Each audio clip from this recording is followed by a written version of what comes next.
তো এখনো পর্যন্ত সমস্ত কথা তোমাদের সাথে শেয়ার করলাম। এইবার হচ্ছে হলো এই রিসর্টের এবং এই রুমের সবথেকে ভালো স্পেশাল জিনিসটা, মানে আমাদের নেওয়ার কারণটা, মূল কারণ।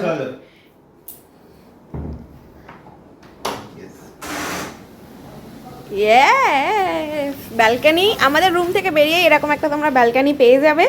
আর এই হচ্ছে মেন কারণ যেটার জন্য আমরা নিয়েছি, আমাদের রুমের ব্যালকনি থেকে কিন্তু এই রকম একটা ভিউ জাস্ট পেয়ে যাবে, ঠিক আছে। আর ওই হচ্ছে বিচ, তোমরা রুম থেকেই বিচ দেখতে পাবে। তো আমরা কিন্তু বিকালের দিকে অবশ্যই বিচে যাব আর তোমাদের সাথে সেটা শেয়ার করব। আর এত সুন্দর একটা পুল, সাথে কিন্তু গানও চলছে, মিউজিক চলছে অলরেডি, ঠিক আছে। আর ভাইবসটা কিন্তু জাস্ট এক কথা অসাধারণ। অসাধারণ। এখানে আবার চেয়ারও আছে, তোমরা এখানেও বসতে পারো চাইলে। আর আমরা তো যাব বিকেলে, আর সেই ভিডিও তোমাদের সাথে আমরা শেয়ার করব খুব তাড়াতাড়ি। আগে আমরা ফ্রেশ হবো এখন। প্রিয়জনদের সাথে যদি এসে একটা সুন্দর এরকম রিসর্টে কাটাতে চাও একদিন, কাটাতেই পারো। অবশ্যই চলে এসে আমি নাম্বার শেয়ার করে দেবো তোমাদের সাথে, অবশ্যই সেটা শেয়ার করব। চলো, খুব খিদে পেয়ে গেছে।